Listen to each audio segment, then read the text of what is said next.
નમસ્કાર વિદ્યાર્થી મિત્રો, કાલે આપણે ડિગ્રી ઓફ કમ્પેરિઝન એટલે કે તુલનાની જુદી જુદી કક્ષાઓ એ અધૂરું હતું. આજથી એ અધૂરું પૂર્ણ કરીએ. એ પહેલા નાનકડી સરસ્વતી વંદના.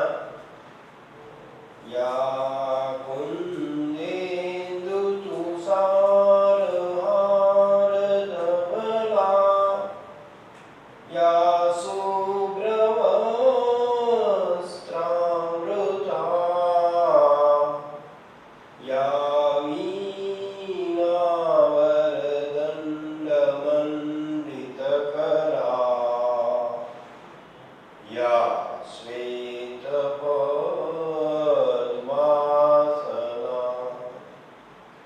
યા બ્રહ્માચ્યુતશંકરં પ્રભૃતિભિः દેવે સદા વંદિતા સા માં પાર્તુ સરસ્વતી ભગવતી નિશેષજાવ્યાપહા. નમસ્કાર વિદ્યાર્થી મિત્રો, આજે આપણે ડિગ્રી ઓફ કમ્પેરિઝન આગળ વધારીએ. કાલે આપણે અધૂરી વાત જે ડિગ્રીનો ક્રમ લખ્યો હતો મેં, પ્રથમ રીત અને ત્રણેય સ્ટ્રક્ચર ઓફ ધ સેન્ટેન્સ, ડિગ્રીના પીડી એટલે પોઝિટિવ, સીડી એટલે કે કમ્પેરેટિવ અને એસડી એટલે કે સુપરલેટિવ, આ ત્રણેય ડિગ્રીની વાક્ય રચનાનો ક્રમ આપણે કાલે જોયો. હવે એના અનુસંધાનમાં મેં બે વાક્ય લખ્યા હતા. આજે એ આપણે પ્રેક્ટિસ આગળ વધારીએ. એક વાક્યને આપણે ત્રણેયમાં બદલી શકીએ. પણ એ ડિગ્રીના વાક્યને આપણે આગળ વધારીએ એ પહેલા મિત્રો આપણે આપણું રેગ્યુલર વર્ક હંમેશા ચાલુ રાખવું જોઈએ. અત્યારના ક્રિટિકલ સમયમાં મેં તમને કાલે વાત કરી એમ હંમેશા ચુસ્ત દુરસ્ત રહેવું જોઈએ. કારણ કે આપ સૌ સર જમીને हिंदुस्तान की सर जमी के वासिंदे हो. એટલે તમે સૌ એક મિશન, એક ડ્રીમ, એક ગોલ સાથે આગળ વધો છો ત્યારે આપણી ફરજ છે, it is our duty two B the alert. આપણે 10માં એક કવિતા આવતી, if you can't B the highway, B the path. જો તમે ધોરી માર્ગ ન બની શકો તો કઈ નહીં, એક નાનકડી કેડી બનો. If you can't B the sun, તમે સૂર્ય ન બની શકો તો કઈ નહીં, બી the star and give the light all universe. સમગ્ર બ્રહ્માંડને, સચરાચરને તમારા પ્રકાશથી પ્રજ્વલિત કરો. આ એક સરસ મોટિવેટેડ કવિતા 10માં આવતી. તો આવી કવિતાઓ છે એ આપણને સતત પ્રેરણા આપતી રહે છે. તો આવી કવિતાઓ છે એ જ્યારે આપણને પ્રેરિત કરે. सूरज ना बन पाए तो बन के दीपक जलता चल, फूल मिले या अंगारे सच की राहों पे चलता चल. આવી ઉદાર ભાવના સાથે આપણે શરૂઆત કરીએ. પણ ડાઉન ટુ અર્થ રહીએ. હું અને તમે બધા આઈ try to give my level best. અને તેમ છતાં પણ આપણે કોઈ સમસ્યા, કોઈ ડાઉટ, કોઈ ક્વેરી જો હોય તો તમે તમામ વિદ્યાર્થી મિત્રોને હું નિર્મલ સાયન્સ સ્કૂલના માધ્યમથી એ નમ્ર નિવેદન કરું છું કે તે સ્કૂલનો સંપર્ક કરી અને સમજી શકે છે વધારે બેટર ફોન દ્વારા પણ આપણે સમજી શકીએ છીએ. તો એ બાબત મારે તમને એક અપીલ કરવાની હતી, ધ્યાન દોરવાનું હતું. ડાઉન ટુ અર્થ આપ જાણતા જ હશો, એક વખત અર્જુનને ને ભગવાનને બહુ સારી મૈત્રી હતી. કુરુક્ષેત્રના મેદાનમાં જ્યારે યુદ્ધ છે, તો યુદ્ધની કુરુક્ષેત્રનું યુદ્ધ છે ને, આજ સુધીનું સૌથી મહાભયાનક અને મહાયુદ્ધ હતું. અને એ યુદ્ધની ફલશ્રુતિ રૂપે ગીતાજી જેવો અદ્ભુત ગ્રંથ એ આવા યુદ્ધની ફલશ્રુતિ રૂપે કૃષ્ણ ભગવાન અને અર્જુનનો સંવાદને વિસાવ્યો. આપ સૌ જાણો છો મિત્રો, અને આ વિદ્યાર્થીઓ માટે જરૂરી છે. આપણો બેઝિક કોન્સેપ્ટ છે ક્લિયર થાય અને કર્મનો સિદ્ધાંત. આપણું કર્મ શું છે? સકર્મે નિધન શ્રેય. પોતાના કર્મમાં સ્થિર રહેવું, અને એમાં કદાચ મૃત્યુ આવે તો એ શ્રેય કરતા છે. પરધર્મે ભયાવહ. પણ આપણો ધર્મ છોડીને અન્ય ધર્મ પાળવો એ ભયાવહ છે. તમારો વિદ્યાર્થી ધર્મ છે. વિદ્યાનો અભ્યાસ, વિદ્યાનું ઉપાર્જન કરવું એ આપણા બધા વિદ્યાર્થીઓની ફરજ છે, કર્તવ્ય છે. તો એ કરતા કરતા ડાઉન ટુ અર્થ રહીએ. તો કુરુક્ષેત્રના મેદાનમાં યુદ્ધ ચાલતું હતું. સામે અર્જુનનો રથ ચલાવે ભગવાન, 14 બ્રહ્માંડનો ધણી કૃષ્ણ ભગવાન, અને અર્જુનની રથની ઉપર ધજા, અને એ ધજામાં હનુમાનજી મહારાજ, બજરંગી મહારાજ બિરાજે. અને અર્જુન છે એ લડાઈ ચાલુ કરે છે કર્ણની સામે. એ યુદ્ધ જ્યારે કુરુક્ષેત્રના મેદાનમાં થાય ત્યારે કર્ણ છે એ અર્જુનની સામે બાણની પ્રત્યંચા ખેંચી અને સલન કરતું બાણ જ્યાં છોડે કે અર્જુનનો રથ છે એ 2 યોજન છેટો હોય. પછી અર્જુન છે ધનુષ પર બાણ ચડાવી અને પ્રત્યંચા કાન સુધી ખેંચી અને જે બાણ મારે તો કર્ણનો રથ છે એ 5 યોજન દૂર ગયો. આવું યુદ્ધ છે એ ચાલે છે સાંજ સુધી. પછી યુદ્ધના આચાર સંહિતા નિયમો પ્રમાણે સાંજે સૂર્યાસ્ત થાય એટલે યુદ્ધ બંધ કરી દેવાનું, આયુધો બધા મૂકી દેવાના. અને રાતે છાવણીમાં ભગવાન પાસે અર્જુન છે એ થોડોક અભિમાન કરતો હતો. કૃષ્ણ ભગવાનને કે જોયું ને ભગવાન, આપણે એક બાણ માર્યું ને તો કર્ણનો રથ છે ને એ 5 યોજન વયો, અને એને મને બાણ માર્યું તો આપણો તો ખાલી 2 યોજન જ ગયો. તો બાણાવાળી તો હું જ હાથો કહેવાવ ને. કૃષ્ણ ભગવાન કે રહેવા દે અર્જુન, તને ખબર નથી ભાઈ, ડાઉન ટુ અર્થ રે. તારા રથને ચલાવનાર રથનો સારથી હું, 14 બ્રહ્માંડનો અધિપતિ, અને તારા રથની ધજા ઉપર હનુમાન દાડો દે. અને તોય જો તને 2 યોજન કર્ણ પાછળ ફેંકી દેતો હોય રથ સહિત, અને તું તો એની ધજા એના રથને 5 જ યોજન ફેંકી શકો, પણ હનુમાન દાડો જો તારી ધજામાંથી નીચે ઉતરી જાય, હું ઉતરી જાઉં, તો તું સુનીતા વિલિયમ ભેગો ખોખલા ખાતો થાલુમુલો બે ડાઉન ટુ અર્થ રે. ક્યાંય બ્રહ્માંડમાં ક્યાંય ખોવાઈ જાય એટલો તારો રથ છેટો હોયો જાય. પછી અર્જુને ભગવાનની વાતને માની. એટલે let us try to B the humble, અને એ વિનમ્રતા સાથે આપણે આગળ વધીએ. કાલે આપણે જે વાત હતી એ હું વાક્ય રચનાનો ક્રમ લખું છું.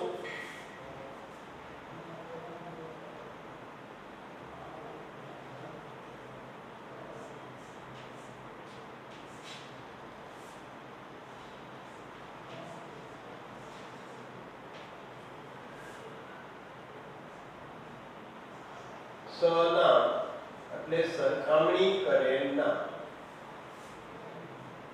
પછી ક્રિયાપદ એમ ઇઝ આર વોઝ વેર જે હોય છે. કાલે આપણે ક્રમ લખ્યો હતો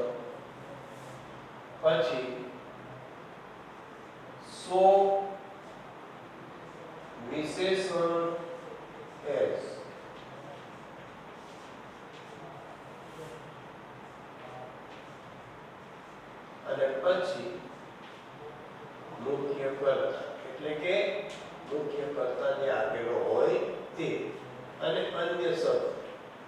આ હતો પીડી ની વાક્ય રચનાનો ક્રમ. મિત્રો કાલે આપણે જોઈએ આને ખાલી સમજવા ખાતર જોઈએ. ત્યાર પછી આ હતો પીડી. હવે જોઈએ સીડી. તો સીડી માં પ્રથમ કર્તા, ક્રિયાપદ,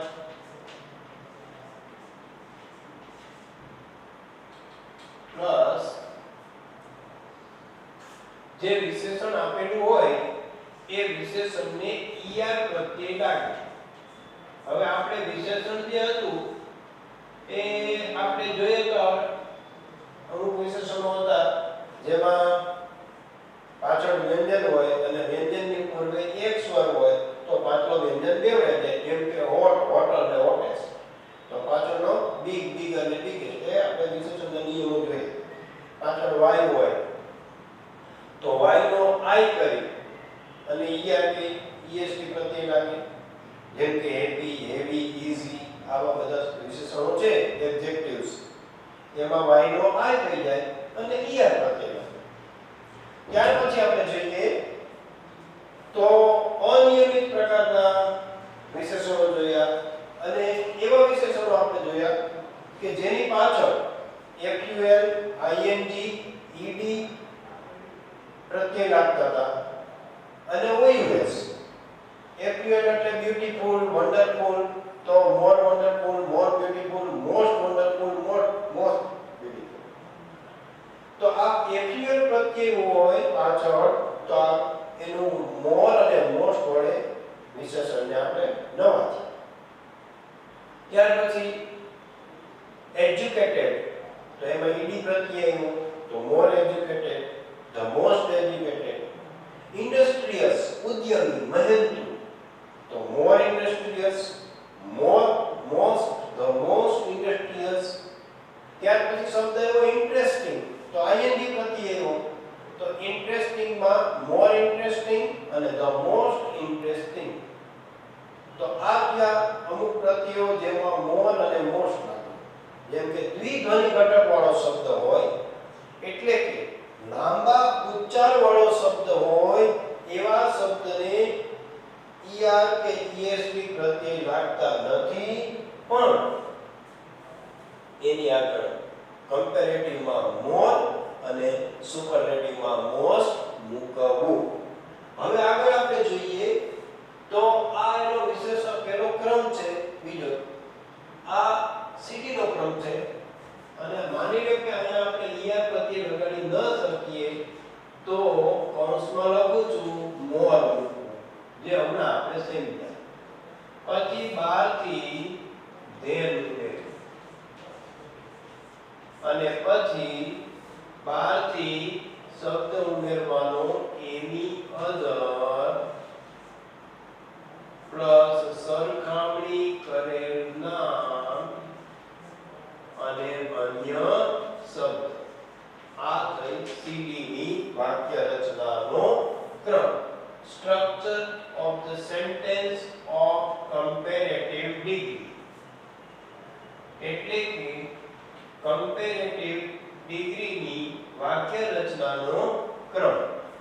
હવે આપણે જોઈએ છેલ્લી એસડી એટલે કે સુપરલેટિવ ડિગ્રી. તો સુપરલેટિવ ડિગ્રીમાં પણ પહેલા કર્તા પ્લસ ક્રિયાપદ પ્લસ આર્ટિકલ ધ. આ ખાસ ધ્યાન દેજો મિત્રો, આર્ટિકલ ધ. અને જે વિશેષણ આપેલું હોય એ વિશેષણને ઈએસટી પ્રત્યય લાગે. EST biggest, smallest, highest, cleverest આ બધા પ્રત્યયો લાગે. ત્યાર પછી જે હવે એને ઈએસટી પ્રત્યય લાગી શકે એમ ન હોય તો એની આગળ મોસ્ટ મૂકવું. હવે મોસ્ટ મૂક્યા પછી સરખામણી કરેલ નામ સનામ તથા અન્ય શબ્દ. આ જો સુપરલેટિવ ડિગ્રીની વાક્ય રચનાનો ક્રમ. હવે કાલે આપણે વાક્ય જોયા હતા, આજે આપણે વાક્ય જોઈએ વધારાના 5 જોઈએ. કાલે આપણે નર્મદા વાળું વાક્ય જોયું, છતાં આજે ફરીથી લખું છું જેથી આપણને ખ્યાલ આવે. If the Narmada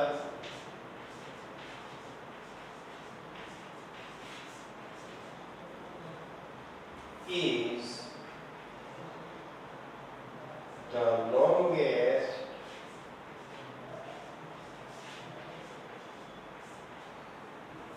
river in Gujarat.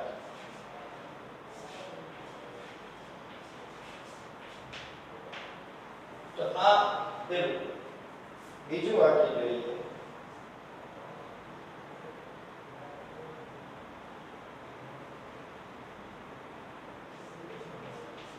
Walking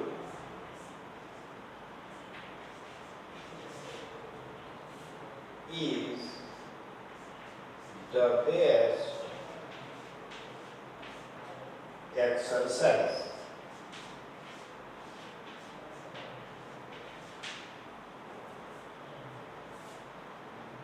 ત્રીજું વાક્ય જોઈએ. The Taj Mahal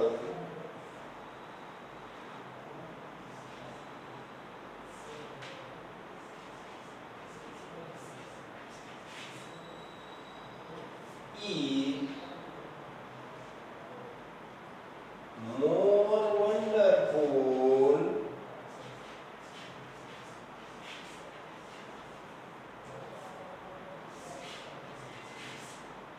than any other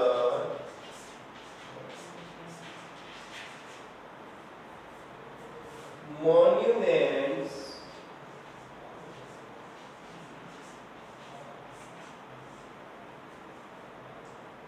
in India.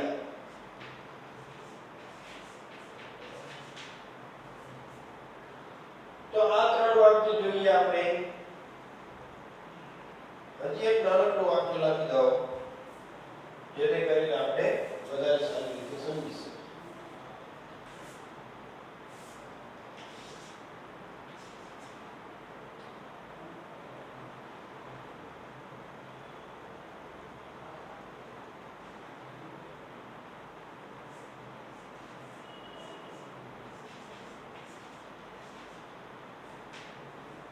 Mumbai is the biggest city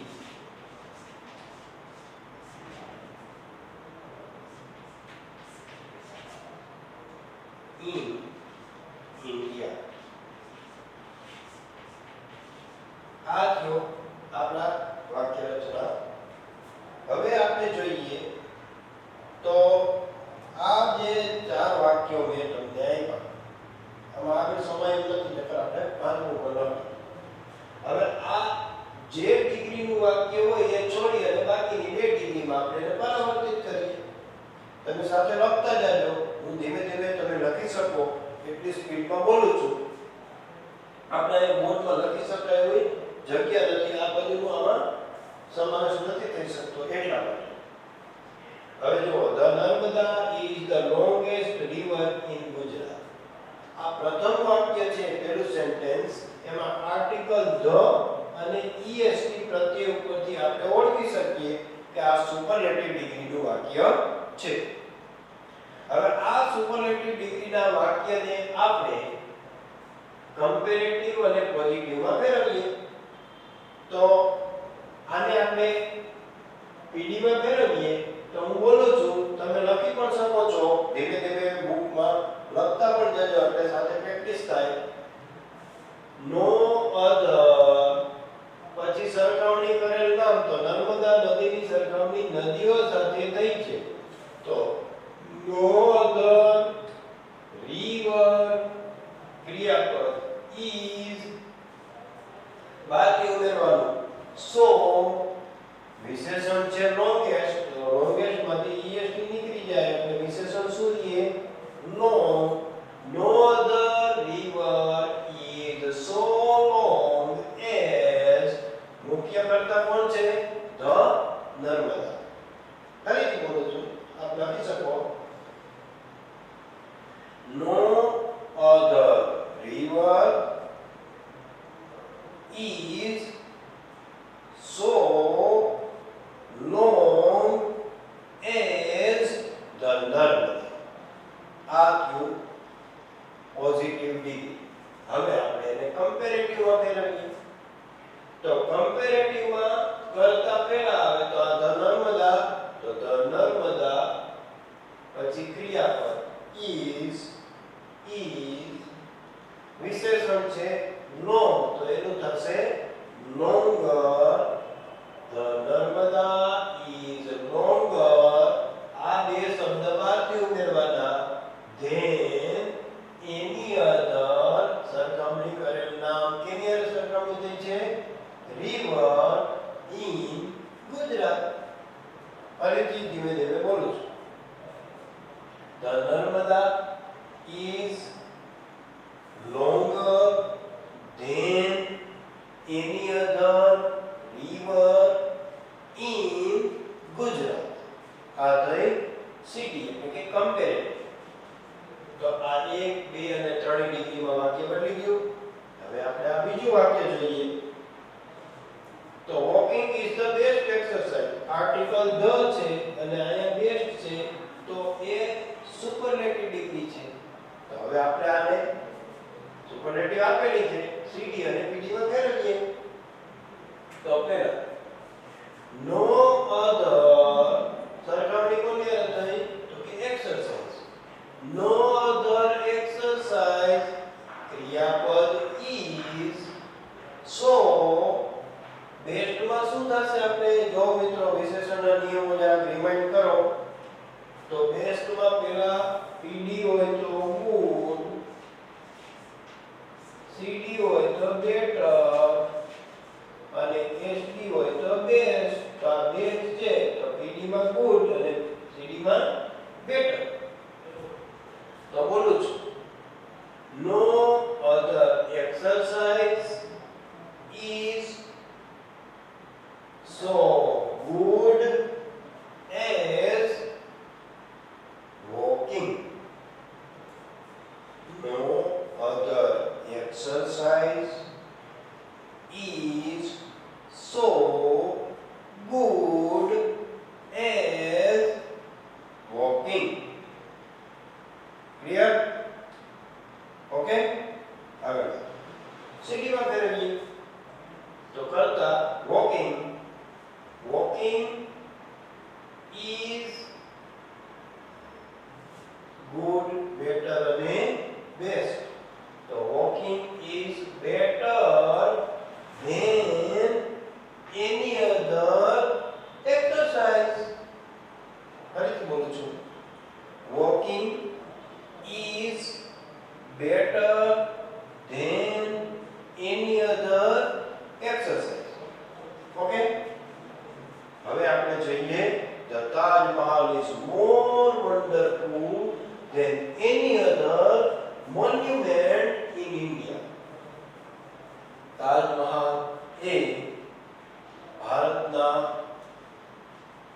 અદ્ભુત સ્મારકોમાંનું એક સ્મારક છે સંગમરમર में रचा यह अद्भुत स्थापत्य और शिल्प का सर्जन जो भारतीय शिल्प और स्थापत्य कला का बेनमून एक बेनमून मॉन्यूमेंट है तो આમાં આપણે મોર આપ્યું છે અને ધેન આપ્યું છે એટલે કમ્પેરેટિવ ડિગ્રી આપેલી છે તમારે એને પીડી માં અને એસડી માં ફેરવવાનું છે તો ચાલો let us transfer this sentence into PD.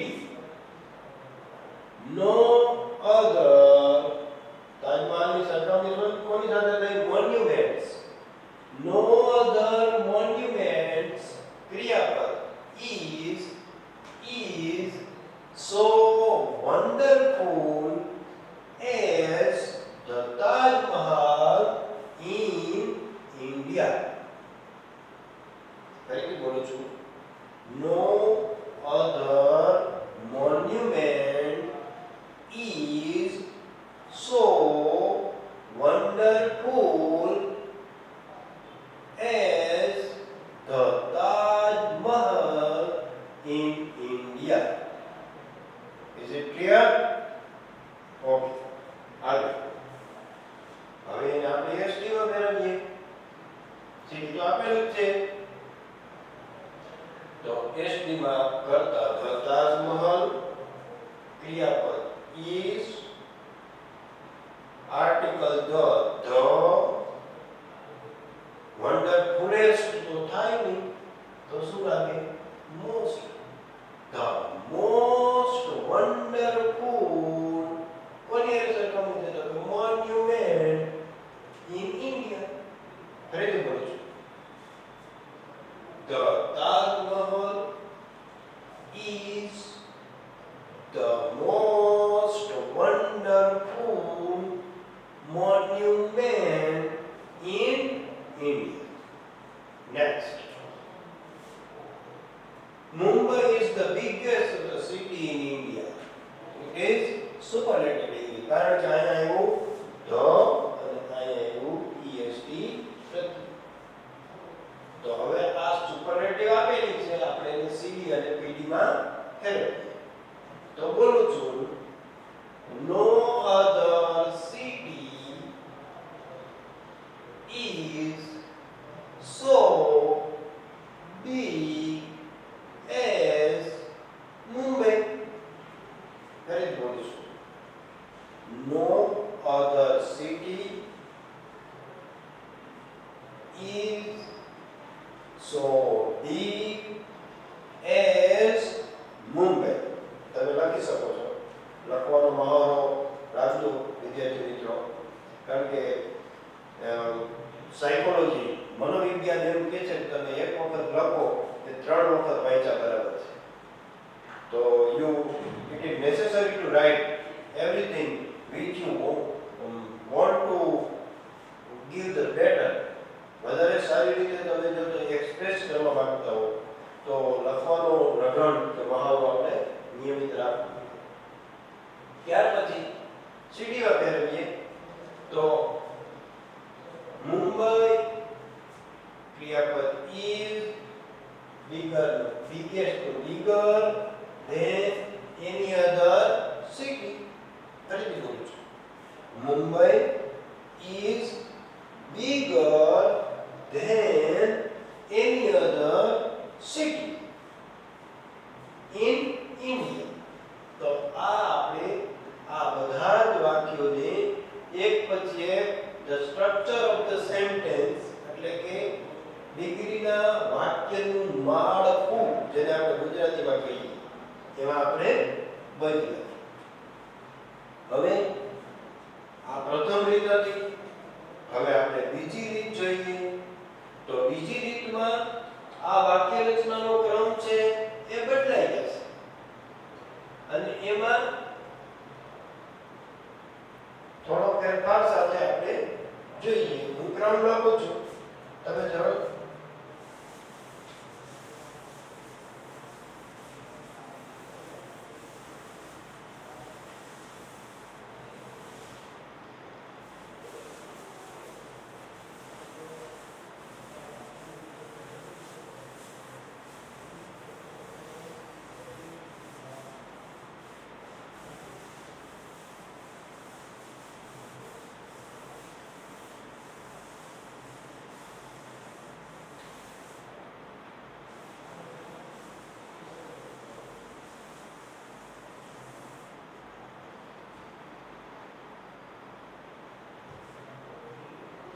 વિદ્યાર્થી મિત્રો આપણે લખો એમાં આપણે પ્રથમ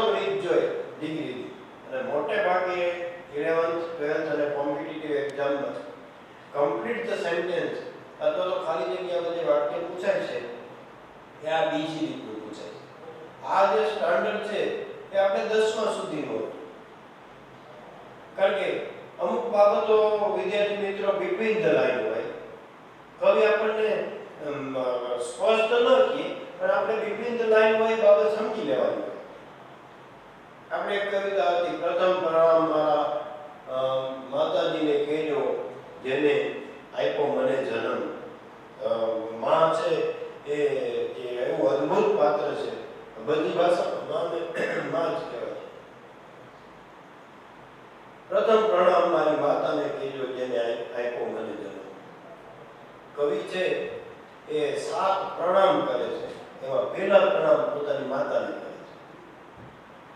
કારણ કે આપણું અસ્તિત્વ છે, the existence of a man due to mother. then બીજા પ્રણામ મારા પિતાજીને કહેજો જેને દૂરથી દેખાડી મને ડેરી. ને ડેરી દેખાડી એમ નથી કે દૂધ લેતો આવ્યો, પણ બિટવીન ધ લાઈન એવી વાત છે કે માં છે એ બાળકને જન્મ આપે છે, પોતાના ઉદરમાં પાળે છે, પોષે છે, અને આપણા માતાના શ્વાસ સાથે આપણો શ્વાસ જોડાયેલો હોય છે. અને ખરેખર તો બાળક 9 મહિના સુધી માતાના આશ્રિત જ હોય છે આપણે બધા. અને જ્યારે નાળ છેદન કરવામાં આવે બાળકનું, ત્યારે ખરેખર સ્વતંત્ર શ્વાસોશ્વાસ અને સ્વતંત્ર વ્યક્તિત્વ એ બાળકનું ત્યારથી સાચો જન્મ થાય. બાકી તો આપણે માતા સાથે ઊંડતમ અભિન્ન રીતે જોડાયેલા હોય. તો એ માં એને પ્રથમ પ્રણામ, પણ બીજા પ્રણામ પિતાજીને જેને દૂરથી દેખાડી ડેરી. એટલે કવિ between the line, the moral of the poem એ છે કે માં છે જન્મ આપે, પાળે, પોષે, સંસ્કારનું સિંચન કરે, પણ પિતાજી છે ને એ તમને મહત્વકાંક્ષી બનાવે, દુનિયાદારીનું ભાન કરાવે. જૂના સમયમાં ખંભે બેહાડી બાળકને બજારમાં લઈ જાય, બાળક જુદા જુદા વિસ્મયથી પ્રશ્ન પૂછે, આને શું કહેવાય, આ શું છે, આ શું છે. તો પિતાજી છે એ બધી દુન્યવી અને ભૌતિક વસ્તુઓનો બાળકને પરિચય કરાવે. તો દૂરથી દેખાડી ડેરી એટલે પિતાજીએ એના બાળકને એમ કીધું કે બેટા, તારામાં જો ઉડાન ભરવાની તાકાત હોય, તારામાં જો કંઈક મહત્વાકાંક્ષા હોય, તો એ ઓલી ડેરી દેખાય ને એટલી ઊંચી ઉડાન ભરી શકાય. બિટવીન ધ લાઈન આ વાત છે.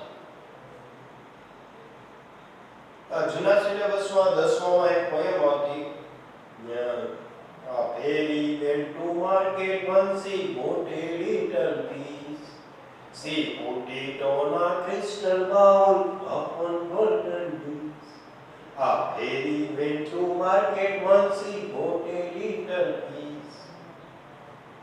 She put it on a crystal bowl upon golden leaves. A fairy went to market once. એક પરી છે, એ પરી બજારમાં જાય છે અને સરસ મજાની માછલી લઈ આવે છે. માછલીને લઈ અને પોતાની ઘરે ક્રિસ્ટલ બાઉલ એટલે મોટા ક્રિસ્ટલ વાટકામાં, પારદર્શક વાટકામાં એ માછલીને પાણી ભરીને મૂકે છે. ઉપર ગોલ્ડન ડીશ, સોનાનું ચીપું રાખે. ઘરે પછી ફરી બજારમાં જાય છે. A fairy went to market once, she bought a little bird. પરી બજારમાં જાય છે, એક સુંદર મજાનું નાનકડું પક્ષી લઈ આવે છે અને ઘરે આવી અને she put it in a golden cage, એને સોનાના પાંજરામાં રાખે છે. વળી પછી પરી બજારમાં જાય છે, એક ઉંદર લઈ આવે છે. એ ઉંદરને રેશમના દોરાથી બાંધે છે. પછી કવિતામાં યુ ટર્ન છે, વળાંક છે. પરી બેઠી બેઠી વિચારે છે કે મેં આ જે કર્યું, ઇઝ ઇટ રાઈટ? અને પછી એને વિચાર આવે છે. પક્ષીને પાંજરું ખોલી અને મુક્ત ગગનમાં ઉડાડે છે. માછલીને નાનકડા ઝરણામાં, એના સ્મોલ સ્ટ્રીમ વહાવી દે છે અને ઉંદરને રેશમના દોરા કાપી અને મુક્ત કરે છે. તો કવિએ ક્યાંય આમાં બિટવીન ધ લાઈન વાત છે. What is the moral of this poem? કવિ કવિતા દ્વારા આપણને શું, બાળકને શું બોધપાઠ આપવા માંગે છે? એને ક્યાંય ખુલીને નથી કીધું. તમે just for a moment can you guess? आप कल्पना कर सकते हैं? તમે કલ્પના કરી શકો ને કે કવિ શું કહેવા માંગે છે? કરી જો, મનમાં બધા વિચારી જો. મારા ખ્યાલથી 80% સ્ટુડન્ટના જવાબ સાચા હશે, બીકોઝ યુ આર બ્રિલિયન્ટ. હા, the moral of the story is every man, woman, animal, bird or insect want freedom. દરેક માનવી, પ્રાણી, પશુ, પક્ષી, જીવજંતુ, insects want freedom. સ્વતંત્રતા ઈચ્છે છે. કારણ કે મુક્ત ગગનમાં પક્ષીને જે કલરવ કરવાની મજા આવે છે એ ક્યારેય સોનાના પાંજરામાં નથી આવતી. માછલીને મુક્ત ગગનમાં, માછલીને ઝરણાની અંદર વહેવાની મજા આવે છે એવી ક્રિસ્ટલ બાઉલમાં સોનાના ચીમાને ઢાંકીને હોય એમાં નથી આવતી. સંકુચિતતા. જ્યારે વાણ સમષ્ટિ સાથે, પ્રકૃતિ સાથે એનો નાતો અભિન્ન રીતે જોડાયેલો છે. તો આ કવિતા હતી. Harry went to market once, he bought a little fish, but the poet warned and tried to understand the student about the importance of independence. સ્વતંત્રતાનું મહત્વ કવિએ એમાં સમજાવ્યું. But between the line, he wanted to understand the keen desire of independence in every man, women, insects, even animals. તો આ બાબત એને સમજાવી.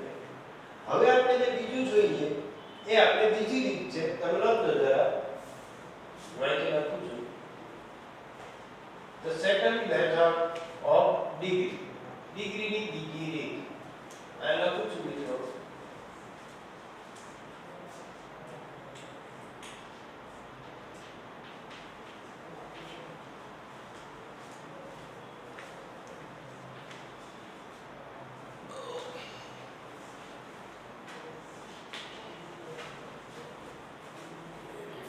Very few સરખામણી કરેલ નામ પ્લસ આર અથવા વેર. આ એક ખ્યાલ રાખજો મિત્રો. વેરી ફ્યુ વાળા વાક્યમાં હંમેશા બહુવચન, plural, singular, plural. Am is are એ સિંગ્યુલર છે, એમ ઇઝ અને વોઝ. જ્યારે વેર એ વેર અને આર પ્લુરલ છે. આમાં હંમેશા બહુવચન આવશે. વેરી ફ્યુ સરખામણી કરેલ નામ આર અથવા વેર, એટલે કે વર્તમાન કાળ હોય તો આર આવે અને ભૂતકાળનું વાક્ય હોય તો વેર આવે. એઝ વિશેષણ, એઝ અને ત્યારબાદ મુખ્ય કર્તા અને અન્ય શબ્દ, અધર વર્ડ્સ. આ જો પીડીની વાક્ય રચનાનો ક્રમ મિત્રો. ત્યારબાદ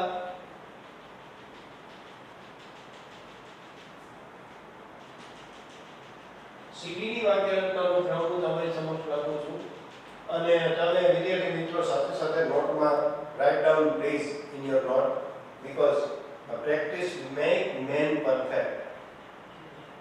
મહાવરો છે એ માણસને એક્સપર્ટ બનાવે છે, નિષ્ણાત બનાવે છે. તો આપણે લખતા રહીશું જેથી આત્મસાત કરી શકાય. આ હતો પીડી નો એટલે કે પોઝિટિવ ડિગ્રી. હવે આપણે જોઈએ CD નો એટલે કે કમ્પેરેટિવ ડિગ્રીનો ક્રમ. તો એમાં પ્રથમ કર્તા પ્લસ ક્રિયાપદ પ્લસ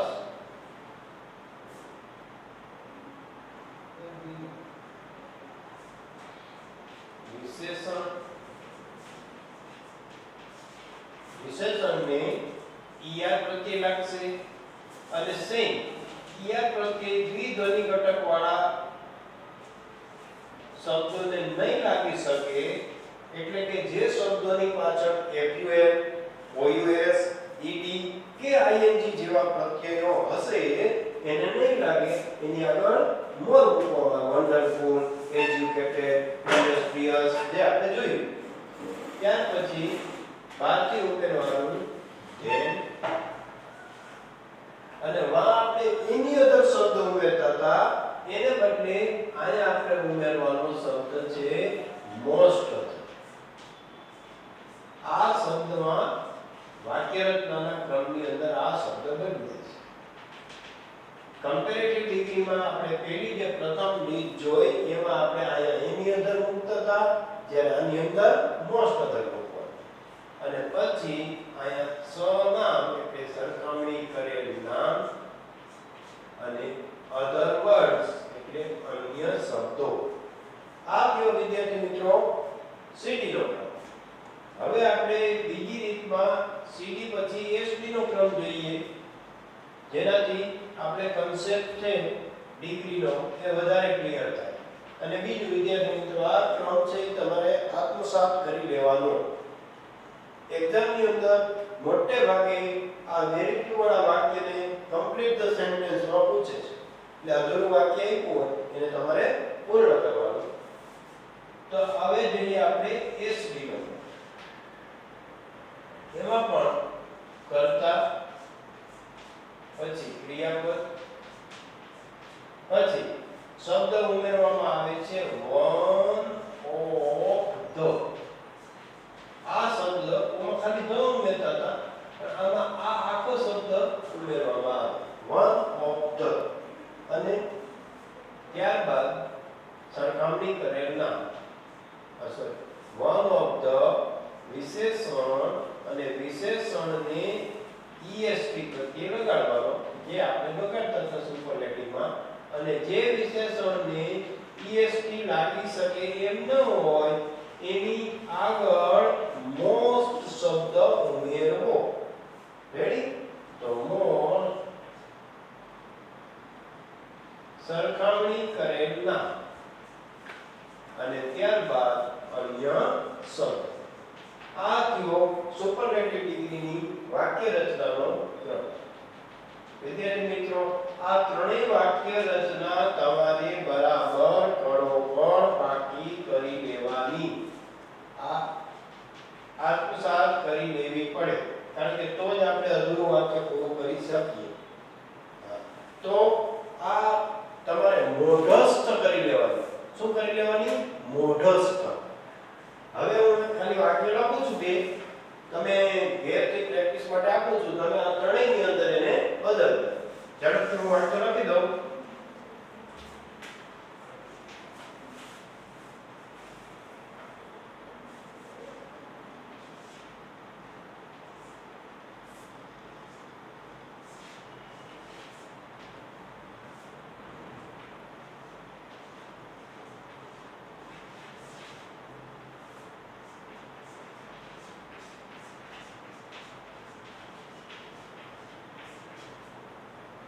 વિદ્યાર્થી મિત્રો અહીંયા ખાસ નોંધપાત્ર બાબત એ છે કે તમારે અહીં બહુવચનમાં લખવું પડશે. કેવી રીતે? જો Segal is one of the cleverest girl. ઓમાં બધામાં એક એક આવતું પણ અહીંયા girls બહુવચન આવશે. Please note at this point. આ મહત્વની બાબત છે. ઘણીવાર પરીક્ષામાં પૂછાય છે અને આટલી નાની ભૂલ છે કે ગ્રામેટિકલ મિસ્ટેકમાં તમારો એક માર્ક જાય છે. મિત્રો આ ખાસ ધ્યાન રાખજો. હવે એક વાક્ય લખી નાખું છે કે the ball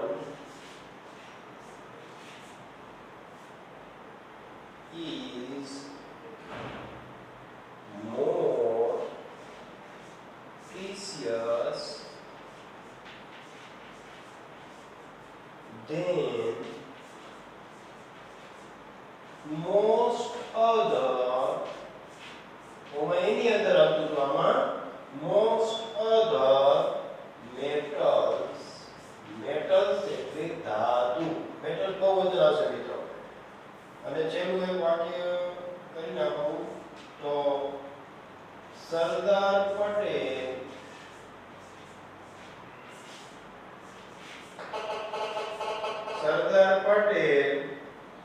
was the bravest अथवा strongest leaders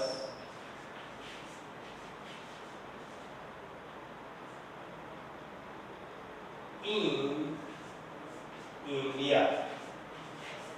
સ્વતંત્ર ભારતના અને અખંડ ભારતના શિલ્પી સરદાર પટેલ એ સૌથી વધારે બહાદુર નેતાઓમાંના એક નેતા હતા. વિદ્યાર્થી મિત્રો, આજે અહીં આપણે ડિગ્રીને વિરામ આપીએ. તમે ઘરે પ્રેક્ટિસ કરજો અને अपने सतर्क रहिए, सावधान रहिए. चलो अच्छा सा कोई एक काम हो जाए, चलो अच्छा सा कोई एक काम हो जाए, न जाने किस गली में जिंदगी की शाम हो जाए. नमस्ते, जय हिंद, वंदे मातरम.